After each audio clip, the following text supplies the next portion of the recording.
If the Hamza is at the beginning of a word, it is either placed on top of alif or below the alif. When top of the alif, if the Hamza has fatha or dhamma. For example, abun, the Hamza is on top of the alif. Ummun, also on top of the alif. But ibratun, needle. Ibrahim, which we place below the alif. This is a normal Arabic script. Alif has, the Hamza has two positions, on top of the alif or below the alif, only the first Hamza. But in the Mus'haf, Quranic orthography, Hamza wherever comes, if it has kasra, it will come below the ya. Either below the alif or below the ya or below the waw. So we say ulaika. The waw will have this circle.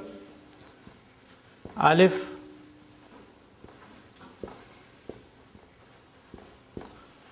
Hamza will be written below the ya.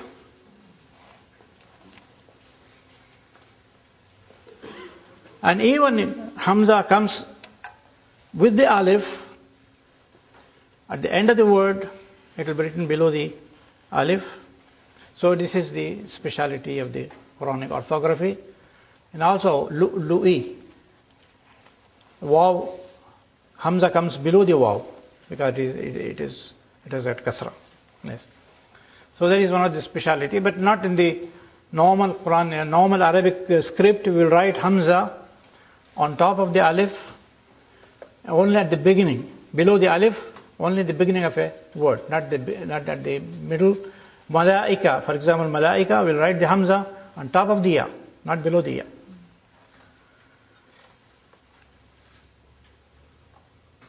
Now this, I told you about this madda. This is called madda. Madda means stretching. Madda yamuddu, to stretch, and maddatun is the sign of stretching. Now in the Quranic Arabic, there is an extra lengthening of the vowels. Long vowels. Long vowels are what? Fatha, alif, waw, ya. Kitabun, alif. Fi is ya. And qu anfusakum, qu is waw. And long vowels are equal to two short vowels. So kitabun, ma for example, Mim has got ma, one fatha, ma, it equals to the length of period as two fathas. The same way fi is two kasras, qu, two dhammas. But in the Quran, Quranic Arabic, there are certain situations where these fatha, alif, waw and ya receive extra lengthening. And this extra lengthening is shown by this sign.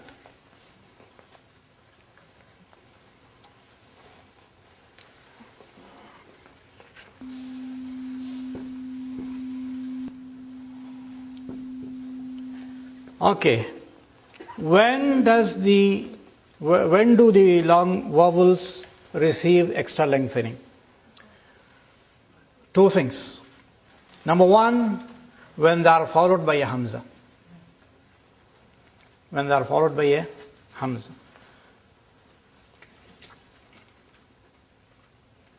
For example, ma'un. In normal Arabic we say ma'un. But in the Quranic Arabic we say ma'un. Either 4 vowels or 6 vowels.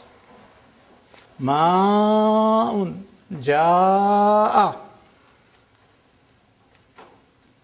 And that is to bring out the Hamza, otherwise the Hamza will get lost. Ma'un. Hamza is a very difficult sound to be pronounced. So it has to be brought out, pronounced clearly. So the vowel is lengthened. Ma'un, ja'a, waw, su'un. Ya, ji'a. So this vowels, the madda in Quranic orthography signifies extra lengthening. It does not signify Hamza plus alif.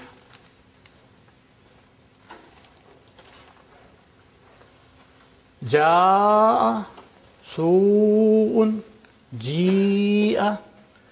If you hear an imam saying fa lengthening, what do you expect? Is it fa'izun or fasiqun?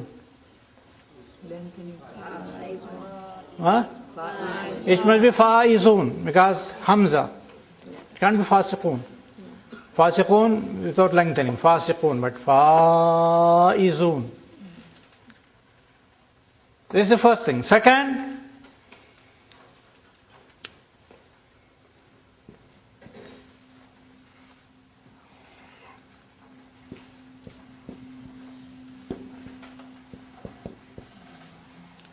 when the alif, waw, ya are followed by a sakin letter, dabbatun, there are two B's, two bars. The first has what? Sukun. Dabbatun. Waladhdallin. There are two lams. First lam is sakin, the second lam has kasra.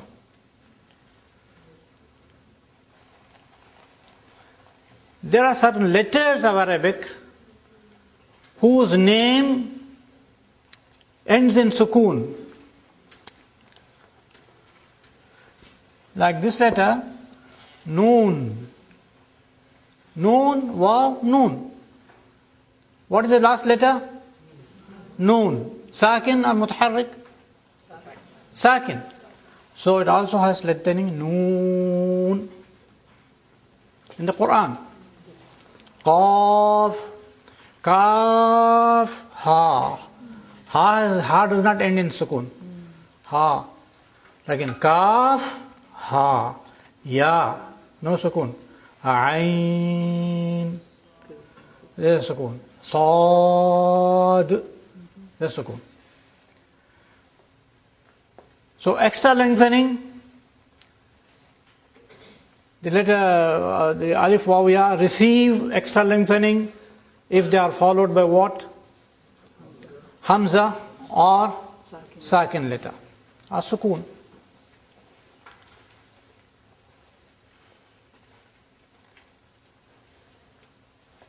So the sign of lengthening, extra lengthening, is this one. Please don't confuse this with normal Arabic madda, like Adam. We write Adam like this. But ma'un, dabbatun should also have the madda.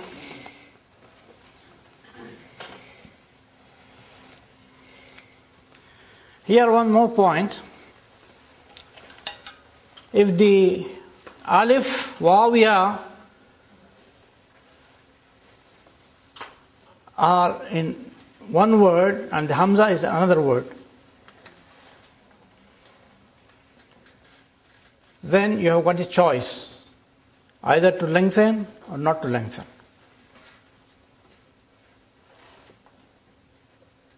For example, in, ma alif, in hamza. You have got the choice either to lengthen it or not to lengthen it. In Indian Mus'haf, Indian Pakistani, there are two types of madda. A very heavy madda like this, is for the one which you have to pronounce, and a light madda like this for the one which is where you have the choice. But in the Middle Eastern Mus'haf, there's only one type of madda, and then the differentiation you have to be learned by the reader. I think these are some of the very important points that you must learn. Suffice with this and go back and go to the alamatul waqf, the punctuation marks.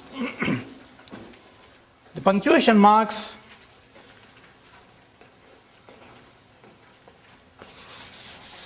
which are called alamatul waqf.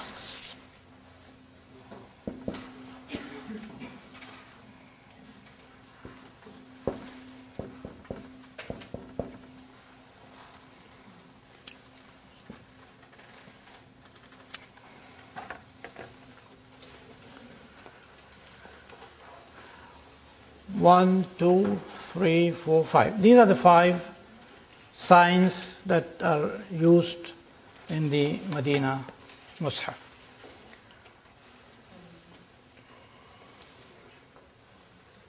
Very simple and easy to understand.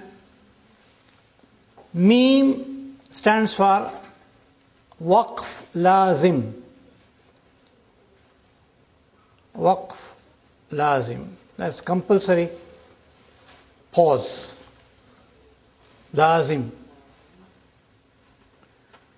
If you don't stop there, don't make a pause, the meaning may change. I'll give an example. The ayah, إِنَّمَا يَسْتَجِيبُ الَّذِينَ يَسْمَعُونَ. Then comes, وَالْمَوْتَى يَبْعَثُهُمُ اللَّهُ. إِنَّمَا يَسْتَجِيبُ الَّذِينَ يَسْمَعُونَ. Only those who hear respond. إِنَّمَا يَسْتَجِيبُ الَّذِينَ يَسْمَعُونَ. Only those respond who hear. وَالْمَوْتَى يَبْعَثُهُمُ اللَّهُ. And the dead, Allah will raise them up. If you don't stop here, إِنَّمَا يَسْتَجِيبُ الَّذِينَ يَسْمَعُونَ وَالْمَوْتَى, that means those who hear and the dead respond. So the meaning changes. So there are a few places where you will find meme, which means lazim, you have to make a stop. It is compulsory, mandatory. Jim means waqf jaiz.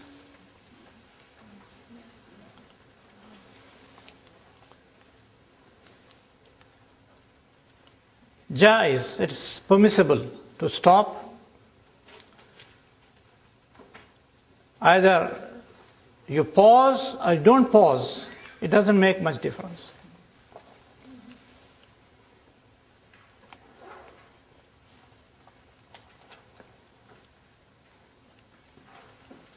This is a short for al-waqfu awla.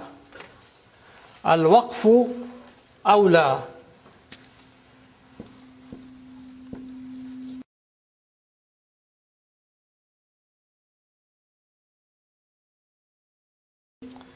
Al-waqfu awla. What does it mean? It is better to pause. Awla is better. Al-waqf means pause. Al-waqfu awla. It is better to pause.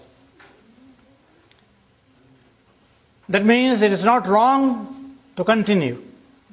It's better to pause. The meaning will be clearer if you pause there. The second one means is a short for al-waslu awla. Al-wasl, continuation.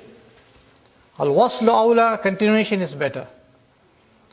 Is to continue is better, but if you don't continue, if you pause, make a pause there, is not going to change the meaning.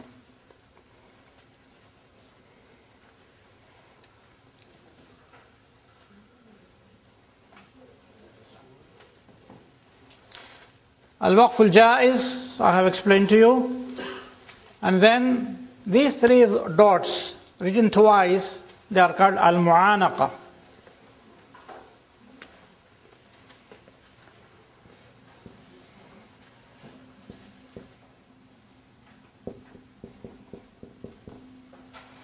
Al-Mu'anaqatu.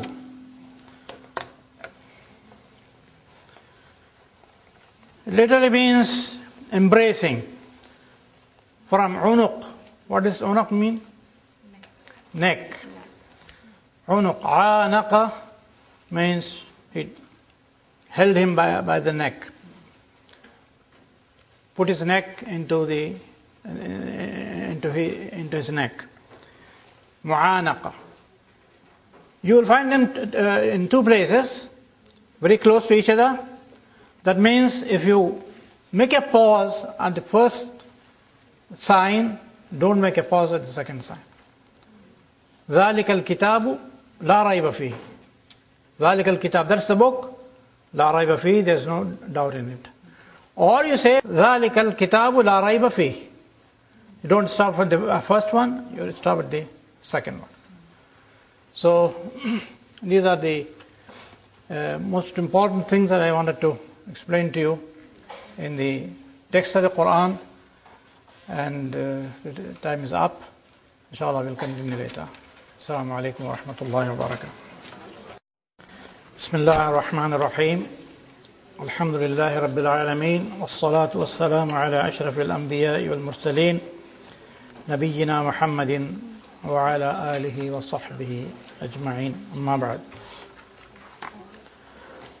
Brothers and sisters, inshallah we'll read the first lesson, Surah Al-Fatiha. First of all, we will listen to a recitation of this surah, inshallah.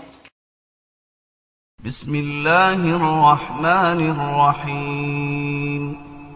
Alhamdulillahi Rabbil Alameen. Ar-Rahmanir Rahim. Maliki Yawmiddin. إياك نعبد وإياك نستعين اهدنا الصراط المستقيم صراط الذين أنعمت عليهم غير المغضوب عليهم ولا الضالين.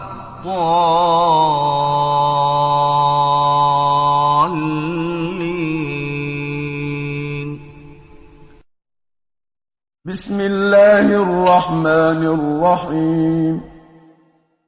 الحمد لله رب العالمين. الرحمن الرحيم. مالك يوم الدين. إياك نعبد وإياك نستعين اهدنا الصراط المستقيم صراط الذين أنعمت عليهم غير المغضوب عليهم ولا الضالين.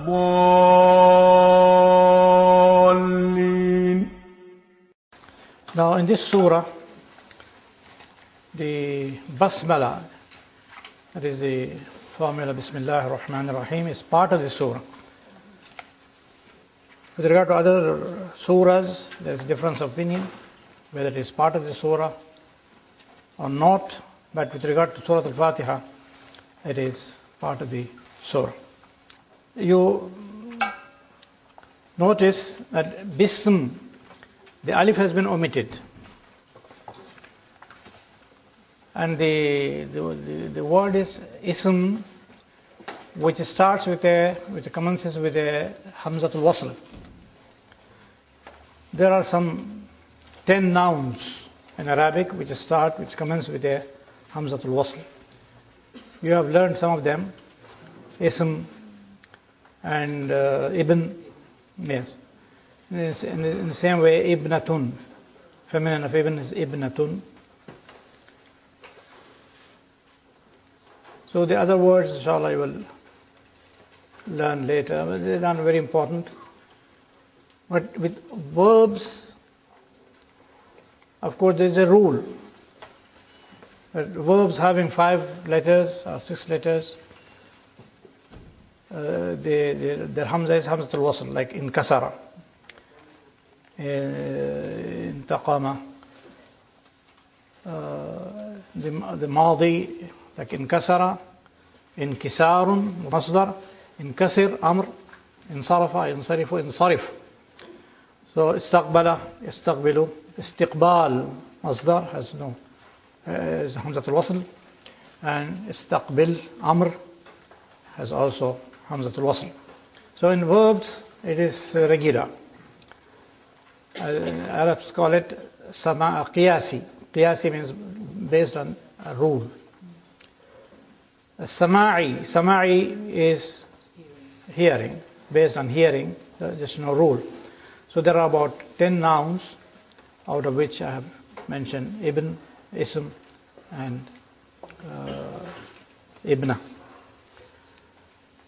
Hamzatul wasl actually has been imported because the word starts with a sukoon, and in Arabic is not permitted to start with a sukoon. Of course, in English language you have star, for example, speed. So you can start with a sukoon, but in Arabic it's not allowed. So once a word starts with a sukoon, you have to import an alif. This imported alif is called hamzatul wasl. It drops the moment there is another letter preceding it, which will support it. You drop the. So you say ismuhu, but you say masmuhu. The meme, the fatha of the meme suffices. So there is no need for the imported alif. Masmuhu, bismihi. So the kasra of ba that supports the beginning. But usually the alif is retained in writing. But in the Quran, especially in Bismillah ar-Rahman ar-Rahim, Basmala, it is omitted because of its constant use. It is omitted, but I have given example for Sabbih Bismi Rabbikal Azim, where alif is retained. There's no rule about it in the Quran. Sometimes it is retained, sometimes it is retained, and not retained because it is not pronounced when it is preceded by another word. But when it starts a word, of course, you have to retain it. The word Allah is a proper name, and some people say it is derived from aliha, to be surprised or something like that. But the considered opinion is that it is a proper name. It is not derived, and the alif lam at the beginning it looks like alif lam, which is the definite article, but it's not a definite article. It's not a definite article. Of course, it's omitted. The alif is omitted. For example, lillahi, billahi. You don't know how to pronounce. But in one case, the alif is retained. It's Ya Allah. Ya Allah. You don't say Allah. You have to say Ya Allah. The alif is retained. Hamzatul wasl is retained in this case. But in other cases, it is omitted. When you write lillah,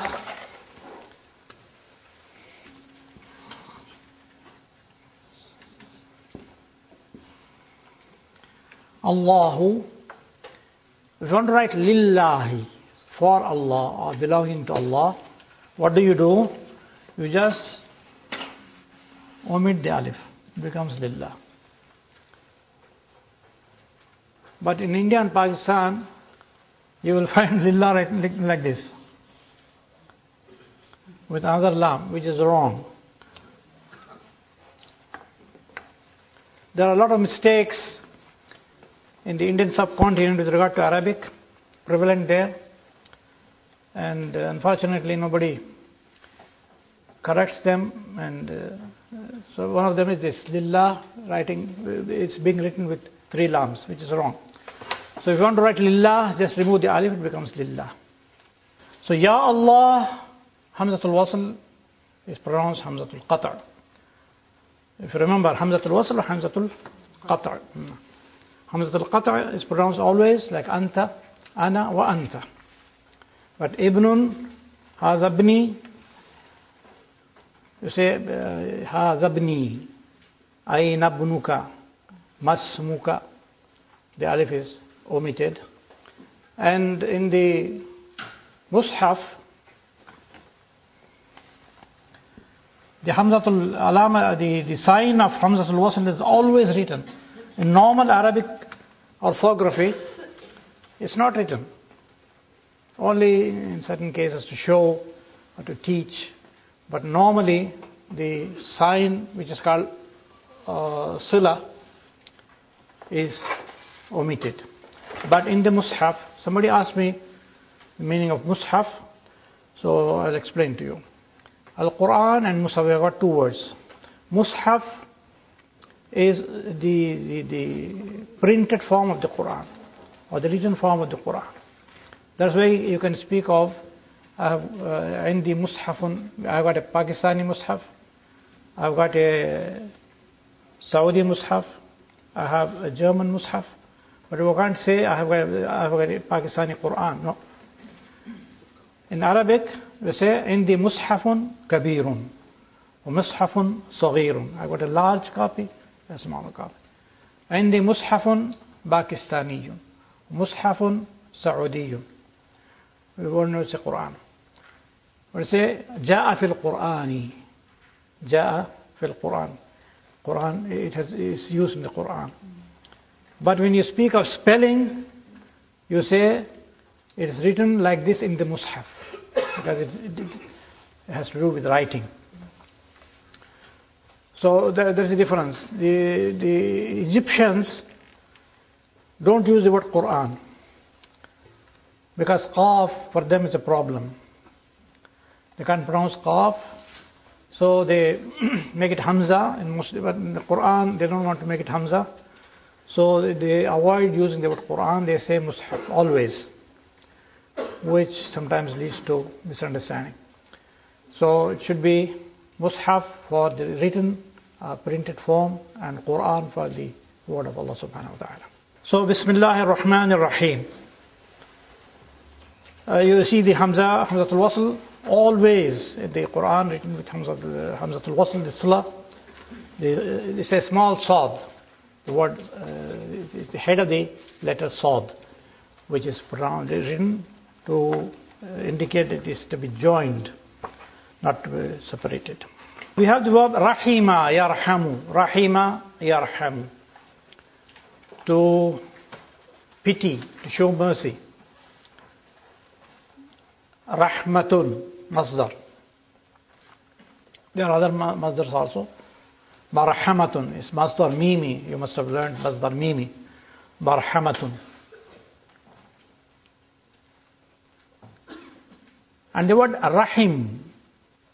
Rahimun, Arhamun. Rahimun is the womb in which the child is formed. It's Rahimun. And plural is Arhamun. Rahima Yarhamu. Rahima, which group is this? Sami'a Yasma. In my book I use it Ia group. Ia group, yes. So Sami'a Yasma wa Ia group, Rahima Yarhamu. Ismul Fa'il is Rahimun.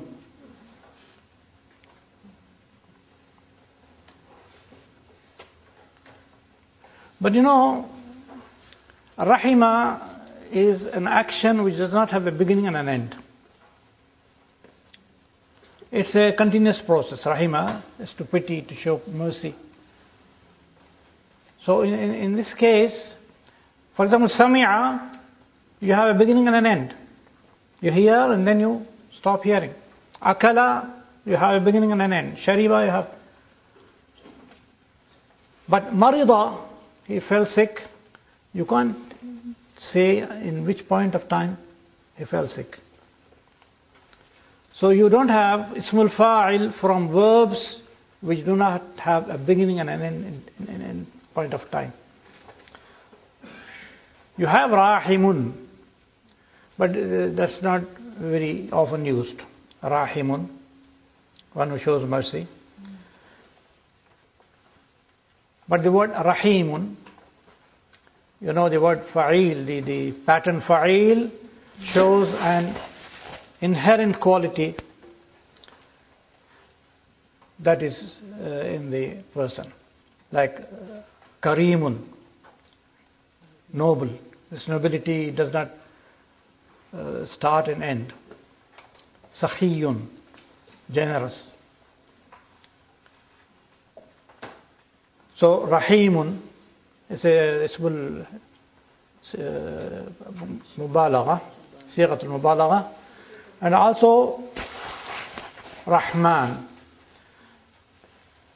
As you have seen before, the pattern fa'alan signifies a momentary action. Atshan, thirsty. Jaw'an, hungry. Ghadban, angry. All momentary actions. Mostly, not kaslan. Kaslan is a continuous process. So, Bismillah ar-Rahman ar-Rahim, the two aspects of Allah subhanahu wa ta'ala's attribute of mercy. It is inherent in Him,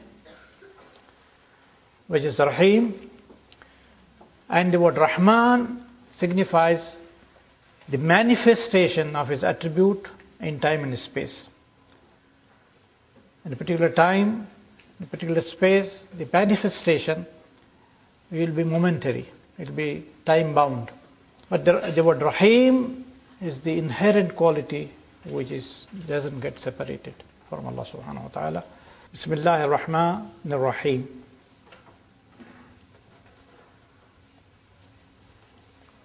The next ayah, Alhamdulillah Rabbil Alameen. Hamida Yahmadu, also a group. Hamdun. Hamida Yahmadu. Hamidun, Ism al-Fa'il, Ism al-Maf'ul, Mahmudun. The Fa'ala, Hammada, means to praise excessively. Hammada. What will be the Ism al-Maf'ul from this? Muhammadun. Muhammidun, one who praises excessively, and Muhammadun, one who is praised excessively. So Muhammad is the Ism al-Maf'ul from Hammada, second conjugation, second form. But from the first form, Hamidun, Ism al-Fa'il, Mahmudun, Ism al-Maf'ul. Now with regard to Al,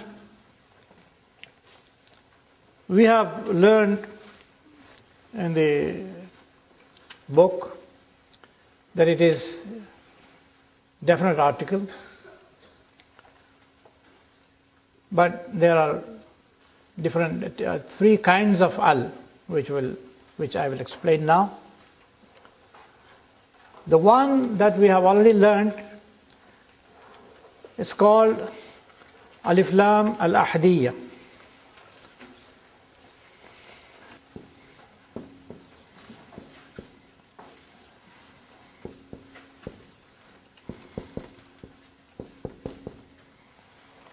Alif Lam al-Ahdiyya.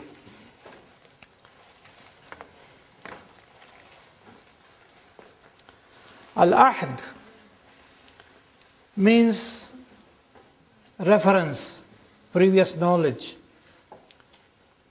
acquaintance.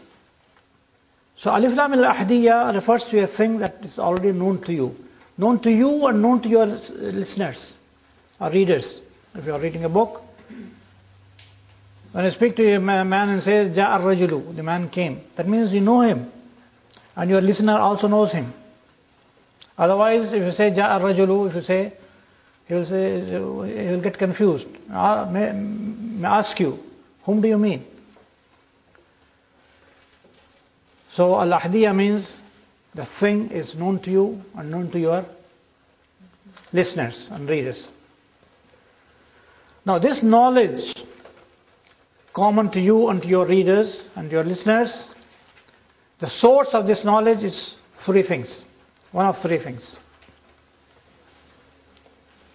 It's all mentioned in the book, you can see. I'll explain to you. Number one, the thing is right in front of you. So you and your listener know this. Supposing there is a book here, and I tell my listener, Hatil Kitab, give me the book. He knows what you mean because it's right in front of you. There is a man, maybe very close to you or maybe a little far away, but you say, Nadi Rajul, Nadi Rajul. What does that mean? Call the man. Nada, Yunadi, Amr, Nadi. Nadi Rajul. Call the man.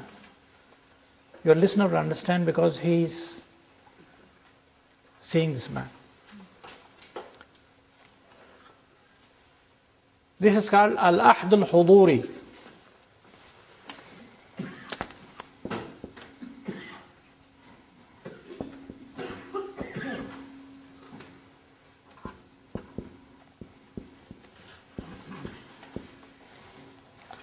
Al-Ahd al-Huduri. Al-Huduri means presence. You know him because he is present right in front of you, either the book or the man or whatever it is. So Al-Ahd al-Huduri. This is one source of common knowledge between you and the listener.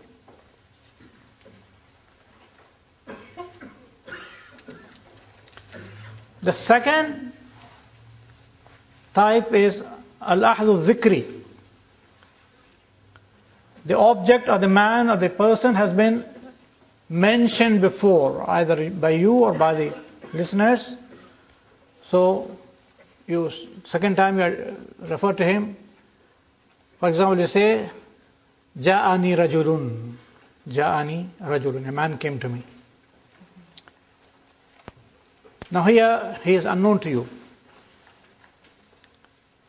Then, second sentence you say, وَالرَّجُلُ كَانَ غَضْبَانًا. The man was angry. Now, كَانَ الرَّجُلُ غَضْبَانًا. He has already been mentioned, so you know him. So it is called Al-Ahd al-Dhikri.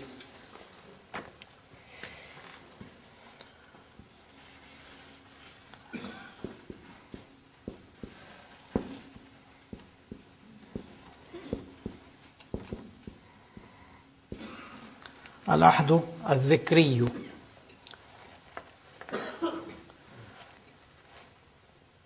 That is knowledge gained by mentioning him or his being mentioned before. اشتريت كتابا. I bought a book. والكتاب مفيد جدا. The book is very useful. So you already mentioned. And then second time you say, وَالْكِتَابُ. The third type is based, or the third type, the common knowledge is based on context. On context.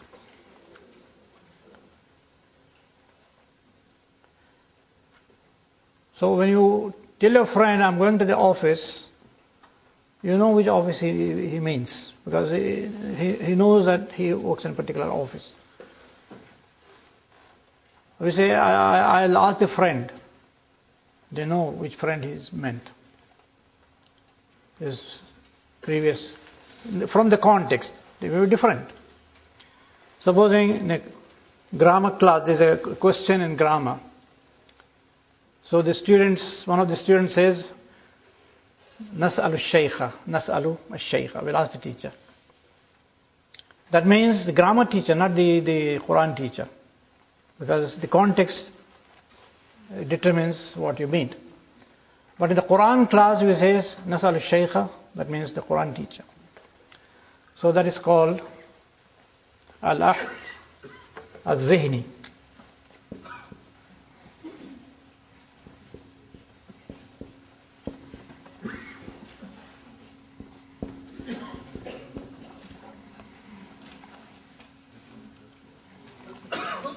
Al-ahdu al-dhihniyu.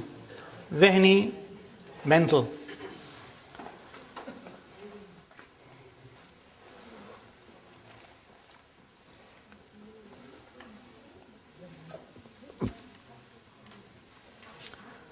So all these three types are alif lam al-ahdiyya, referential alif lam. Whether it is based on, the knowledge is based on the presence of the thing, or because it has been mentioned before, or the context determines it. For example, you say, Naltaqi fil masjid. Naltaqi fil masjid. We will meet in the mosque. You know which mosque you both meet. So, need not explain. So, Naltaqi fil masjidi. Somebody else, when they say Naltaqi fil masjid, it's a different mosque, not the same mosque. So, it depends upon the context. So, this is one type.